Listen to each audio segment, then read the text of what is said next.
Ahmedabad plane crash के बस 5 दिनों में ही एक नहीं बल्कि 5 एयर इंडिया के फ्लाइट्स को ग्राउंड कर दिया गया है सिक्योरिटी इश्यूज के वजह से। इनमें से 3 प्लेन्स में तो पायलट्स ने टेक ऑफ तक कर लिया था, मगर टेक्निकल खराबी के कारण इन्हें बीच रास्ते में ही दोबारा से लौट आना पड़ा।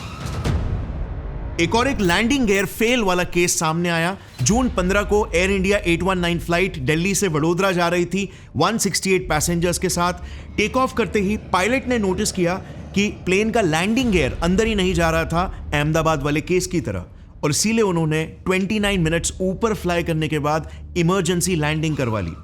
16 जून को एक और एक Boeing 787 Dreamliner AI315 flight take off के बस 90 मिनट्स बाद यू टर्न लेकर वापस से लौट आई। ये हांगकांग से दिल्ली जा रही थी।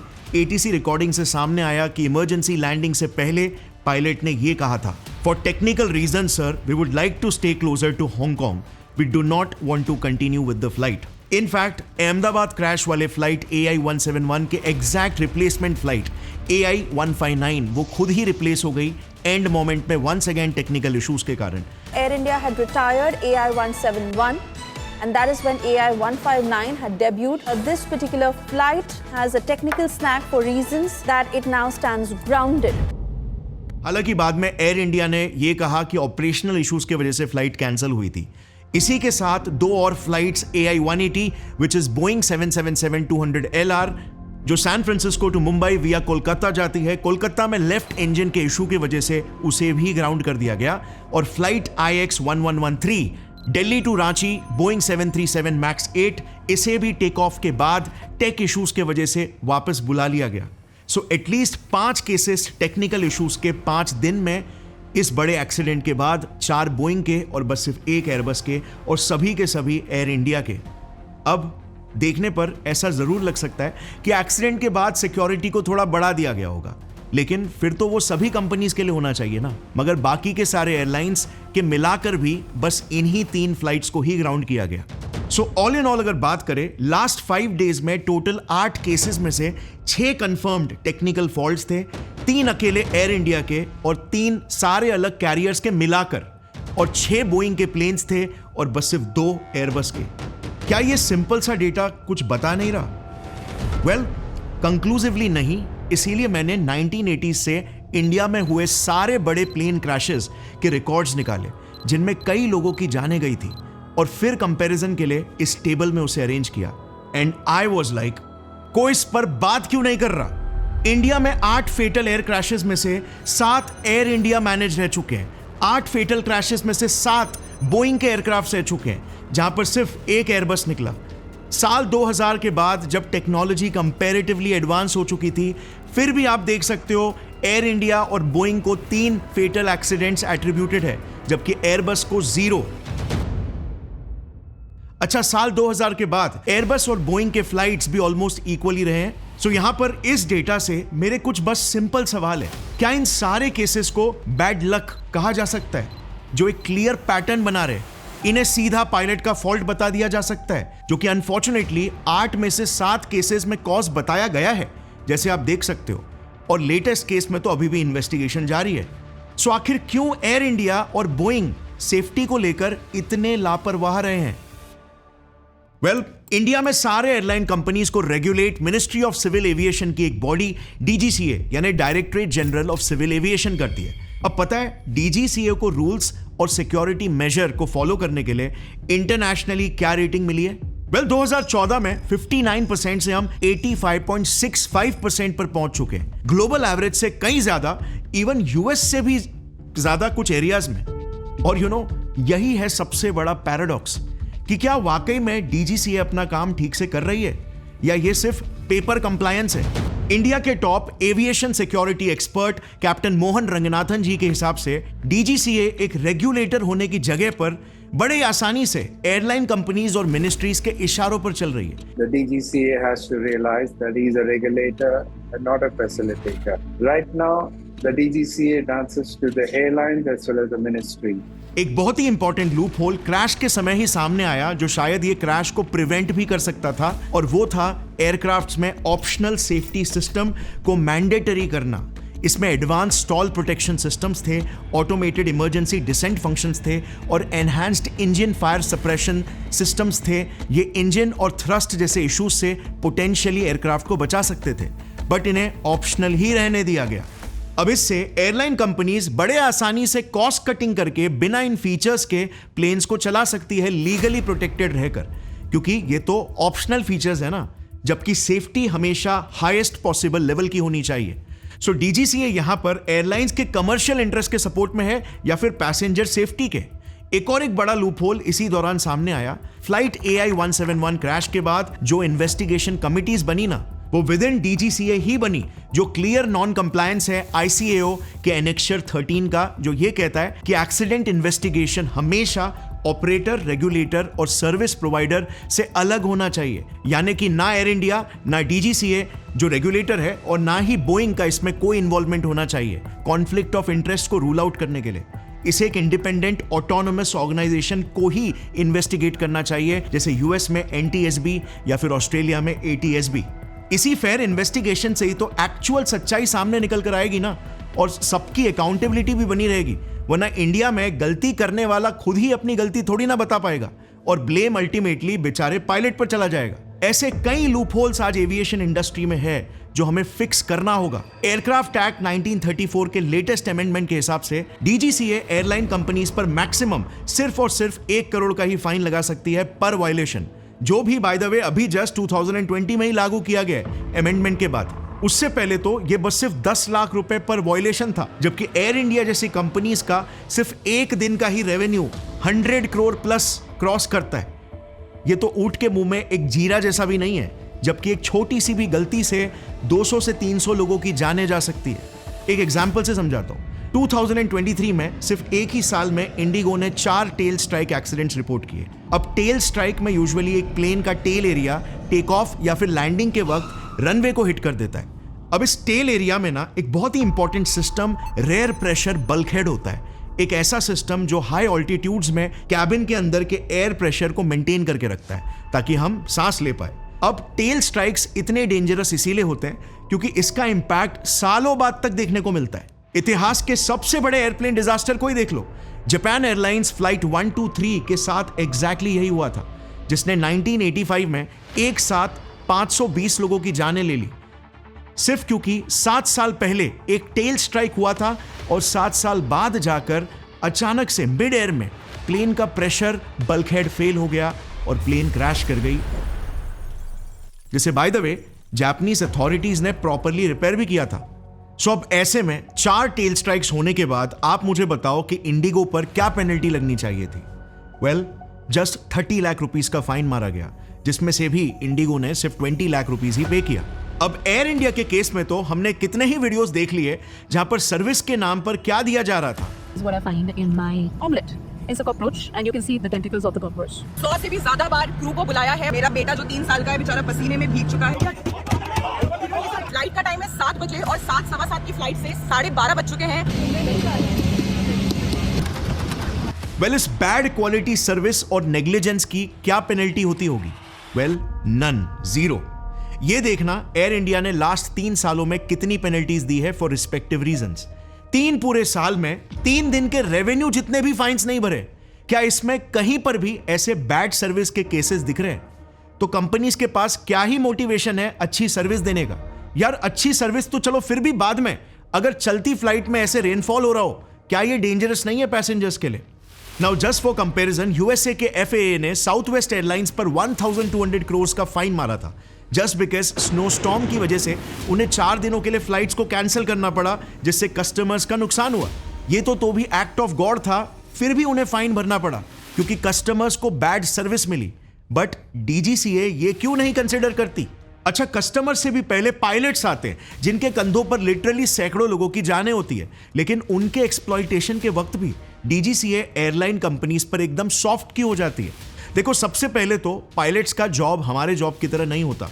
हम चाहे थके हो, सोए नहीं हो या फिर इवन बीमार हो, तब भी हम जॉब पर चले जाए और किसी का कुछ नहीं बिगड़ेगा। मगर पायलट्स के लिए तो कॉकपिट के शुरुआत में ही देखो ऐसा अक्सर लिखा होता है, this is a serious job, leave all your worries behind. Passenger भी ट्रैवल करते होंगे, आपने देखा होगा कभी कभी कॉकपिट डोर पे ऐसा लिखा होता है, this is a serious profession, leave all your worries behind. क्योंकि अगर एक पायलट को अगर प्रॉपर रेस्ट नहीं मिली है और ये जानते हुए भी वो प्लेन उड़ाता है तो ये क्राइम जैसा ही हो जाएगा। और पास्ट में टायर्ड पायलट्स की वजह से कई प्लेन क्रैश एक्सीडेंट्स हो भी चुके हैं। यार पायलट छोड़ो, लैक ऑफ स्लीप तो नंबर 1 रोड एक्सीडेंट्स का भी कॉज है, मच वर्स देन अल्कोहल।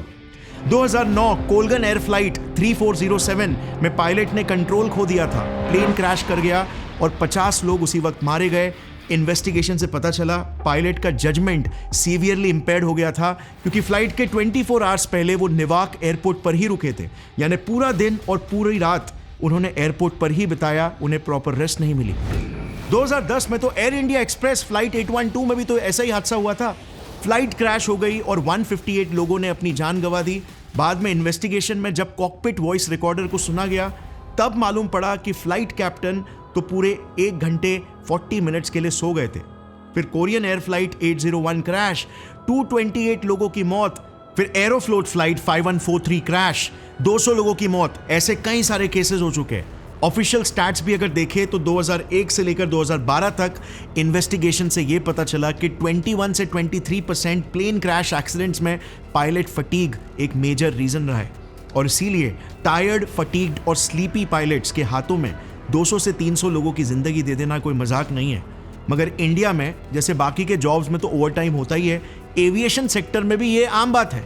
पिछले साल सेफ्टी मैटर्स फाउंडेशन नाम की एक ऑर्गेनाइजेशन ने एक सर्वे इशू किया था, जिसमें उन्होंने 530 इंडियन एयरलाइन पायलट्स का इंटरव्यू लिया, पता लगाने के लिए कि एविएशन सेक्टर में हाई फटीग के पीछे क्या रीजंस है। सर्वे में सभी पायलट्स का यह कहना था कि उन्हें कई बार long extended flying hours, more than 10 hours a day, consecutive night shifts और रैपिडली चेंजिंग वीकली स्केड्यूल्स झेलना पड़ता है, जिससे पायलट्स का सर्केडियन रिदम और स्लीप रूटीन कंप्लीटली हिल जाता है, जिस वजह से उनकी बॉडी रिकवर नहीं कर पाती। पायलट को कोई होली, दिवाली, गांधी जयंती, 15 अगस्त की छुट्टी नहीं मिलती, हमें सैटरडे संडे छुट्टी नहीं मिलती।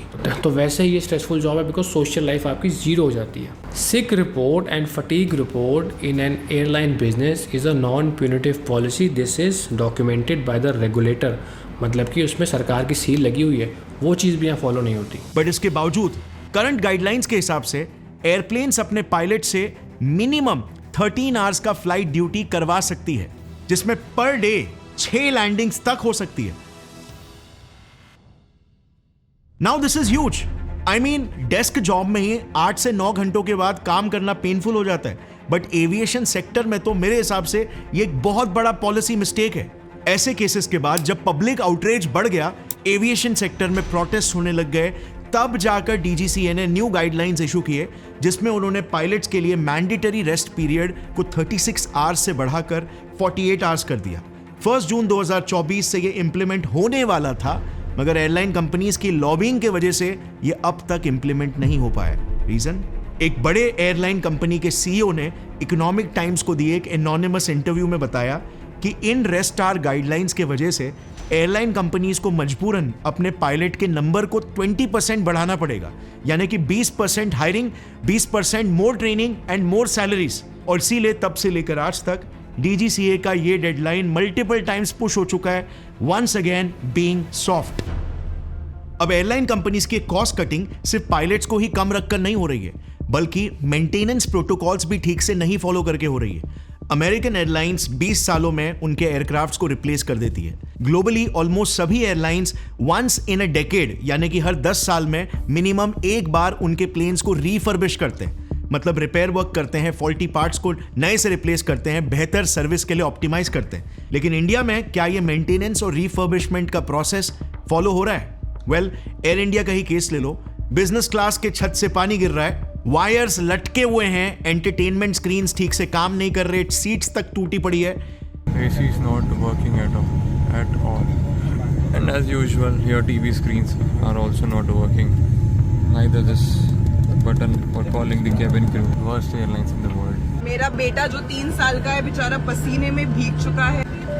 We are pushing the crew button, but none of the crew is coming. Again and again, everyone is pushing. Just look at the situation. Air India. HT के एक रिपोर्ट के अनुसार एयर इंडिया ने अपनी flights को कभी refurbish नहीं किया है।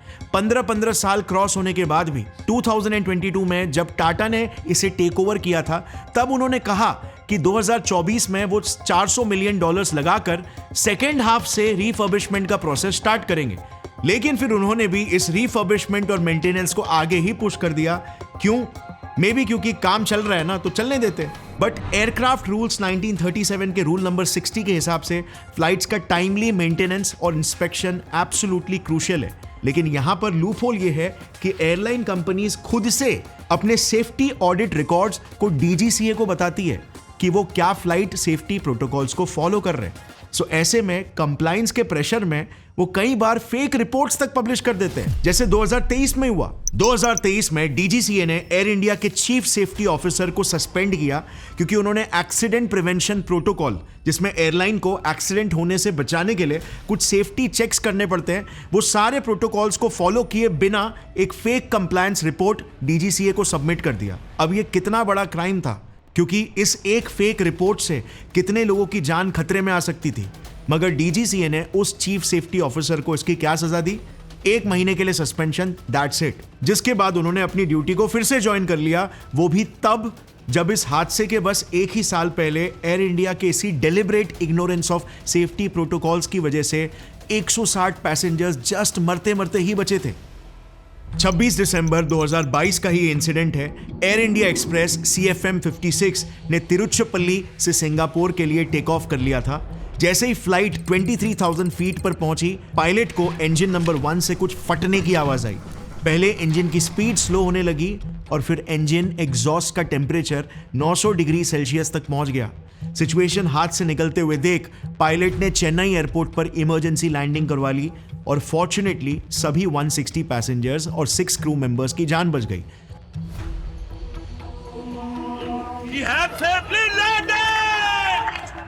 बाद में DGCA के इन्वेस्टिगेशन से यह पता चला कि एयरक्राफ्ट के टरबाइन रोटर के कुछ पार्ट्स टूटे हुए थे और कुछ तो गायब ही थे। लेकिन सबसे शॉकिंग बात यह थी कि 6 दिन पहले वो इंस्पेक्शन में यह प्रॉब्लम डिटेक्ट हो चुका था। एयरलाइन को सब कुछ पता था और रिपेयर करने का डेट भी इशू हो चुका था। लेकिन उनके कहने में प्लेन के हेक्टिक शेड्यूल की वजह से उन्हें इनफ ग्राउंड टाइम नहीं मिला, इसीलिए उन्होंने ऐसे ही प्लेन को उड़ने दे दिया। मतलब यह भी कोई लॉजिक हुआ क्या? क्या प्लेन के मिसिंग और डैमेज पार्ट्स, वो भी इंजन के, को फिक्स करने से ज्यादा इंपॉर्टेंट है प्लेन का शेड्यूल को फॉलो करना? अगर पायलट फ्लाइट की सेफ लैंडिंग नहीं कर पाते तो 166 लोगों की जान चली जाती। अब जहां एक तरफ USA का FAA बोइंग जैसी मैन्युफैक्चरिंग कंपनीज पर भी 20 करोड़ तक का फाइन मारता है, DGCA का बोइंग पर कोई डायरेक्ट रेगुलेशन नहीं है। उल्टा बोइंग तो ऐसा लगता है कि वो हमें ही आंख दिखाता है, हमें डिक्टेट करता है टर्म्स। इसे मैं बोइंग 787 के केस से ही समझाता हूं, जिसे बोइंग का PR दुनिया का सेफेस्ट एयरक्राफ्ट बताता है। मगर US के top news outlet IB times ने उनके 2014 की रिपोर्ट में इस एयरक्राफ्ट के टेस्ट फेज में ही इसे एक्सपोज कर दिया था, स्टेटिंग कि इसमें कई सारे प्रॉब्लम्स हैं। सितंबर और अक्टूबर 2027 में बोइंग 787 ड्रीमलाइनर मार्केट में लॉन्च होने ही वाला था कि इसमें कंपनी को सॉफ्टवेयर इश्यूज डिटेक्ट हो गए और इसीलिए 2007 से 2009 तक बोइंग ने 4 बार अलग अलग डिलीवरी डेट्स को अनाउंस किया। फिर जून 2010 में प्लेन में हॉरिजॉन्टल स्टेबलाइजेशन यानी कि 2 फ्लैप्स के इश्यूज आ गए, फिर से डिलीवरी पोस्टपोन।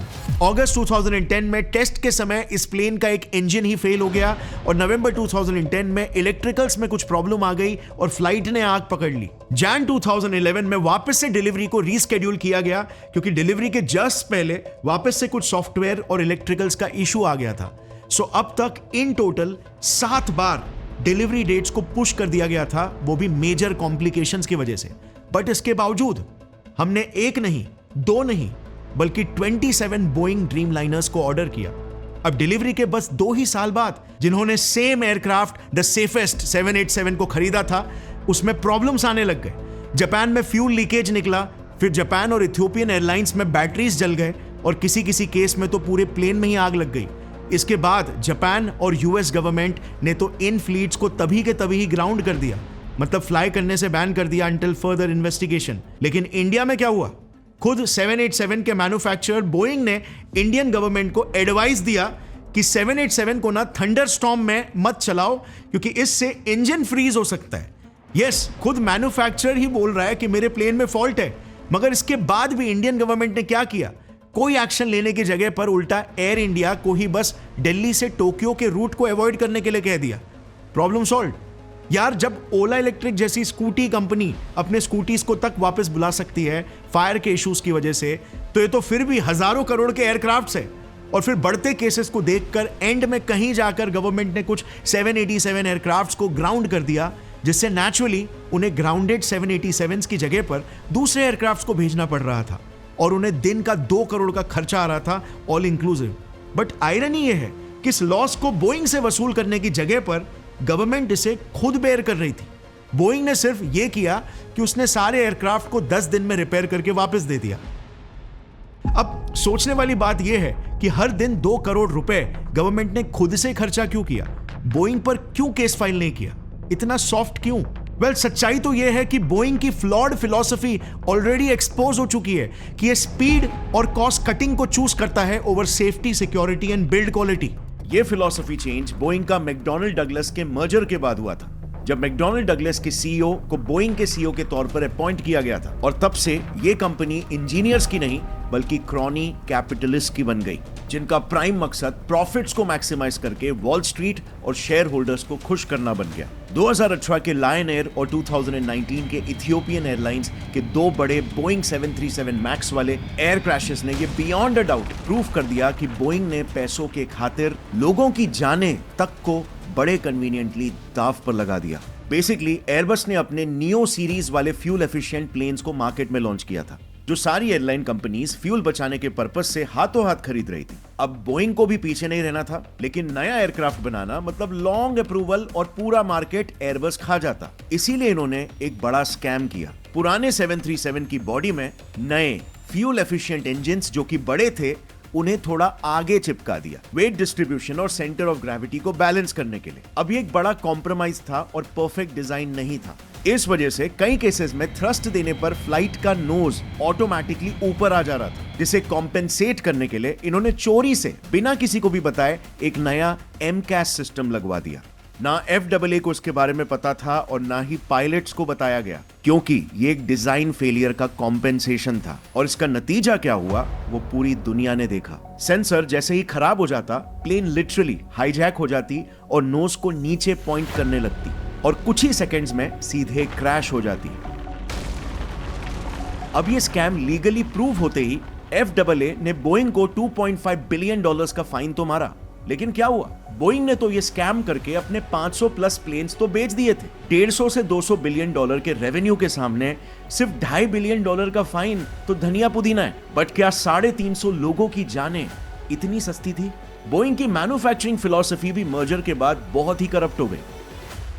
बोइंग के प्लेन्स में इश्यूज तब से आने लगे जब से इसने अपने प्लेन्स के डिजाइन से लेकर क्रिटिकल सिस्टम्स तक के प्रोडक्शन को हेवीली आउटसोर्स करना शुरू कर दिया 50 प्लस सप्लायर्स को, जिससे स्पीड फास्ट और कॉस्ट कम तो हो गई, मगर क्वालिटी और डिजाइन्स में माइनर फ्लॉज भी कैस्केड करने लग गए into major issues. Workers here in Charleston are assembling the company's flagship product, the 787 Dreamliner. But this footage reveals some have little faith in the plane they build. Did you fly in one? No. You won't fly in one. Did you fly in one of these planes? No, not really. I wouldn't fly in one of these planes because I see the quality going down around here. Of 15 workers asked randomly, 10 said they would not fly on the Dreamliner. They're not even allowing quality control to do their job. How does that make you feel as a flyer? Oh yeah, I'm not flying on a 787. और ये बात whistle blowers ने with evidence prove भी किया है। जैसे John Barnett, एक 32 years के बोइंग क्वालिटी इंजीनियर ने बताया कि वर्कर्स को under pressure low quality parts को फटाफट प्लेन्स में फिक्स करना होता है और कभी कभी तो इवन फॉल्टी पार्ट्स को कचरे के डब्बे से निकालकर चिपका देना पड़ता है। इमरजेंसी ऑक्सीजन सिस्टम्स में भी हेवी कॉम्प्रोमाइज है, जो टेस्ट बताते हैं 25% तक का फेलियर रेट देते हैं, यानी कि इमरजेंसी के वक्त 4 में से 1 ऑक्सीजन मास्क डिप्लॉय नहीं होगा। उन्होंने यह भी वार्न किया था कि मेटल शेविंग्स के क्लस्टर्स फ्लाइट कंट्रोल सिस्टम्स के वायरिंग के अराउंड छूट गए हैं, जो शार्प टाइटेनियम के स्लिवर्स अगर वायर्स को कट कर देते हैं तो इंस्टेंट शॉर्ट सर्किट हो सकता है मिड फ्लाइट। FAA के इंस्पेक्शन से ये कंफर्म भी हुआ कि जॉन बार्नेट की बात वाकई में सच थी, और सच होती भी कैसे नहीं, वरना इतनी बड़ी कंपनी से लड़ने की हिम्मत ही कहां से आती। बट अनफॉर्चुनेटली मार्च 2024 में जॉन की मिस्टीरियस हालातों में मौत हो जाती है।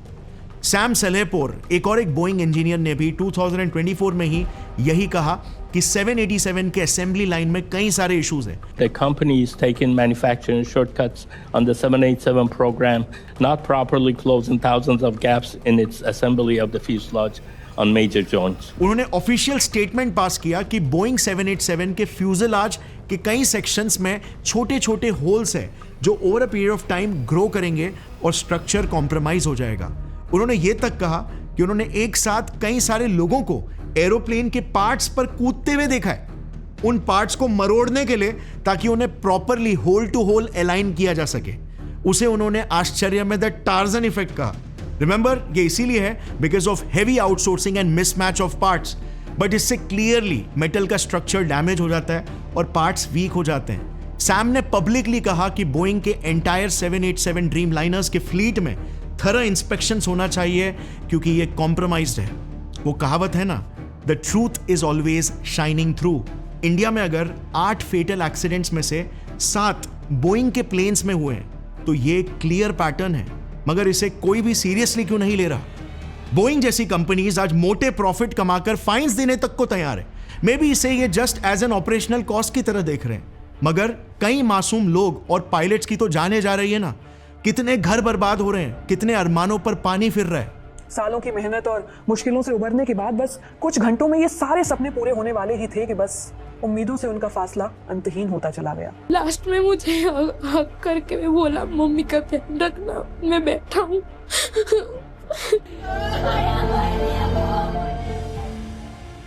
इट्स हाई टाइम नाउ, हमें अपने रेगुलेशंस को स्ट्रॉन्ग बनाना होगा। बाबा आदम के जमाने के पॉलिसीज और ब्यूरोक्रेसीज को रिप्लेस करना ही होगा, क्योंकि आज भी DGCA को सोलली गवर्नमेंट कंट्रोल करती है। कभी फंडिंग की कमी हो जाती है, तो कभी इंडिपेंडेंट डिसीजन मेकिंग की, तो कभी एम्प्लॉय शॉर्टेज।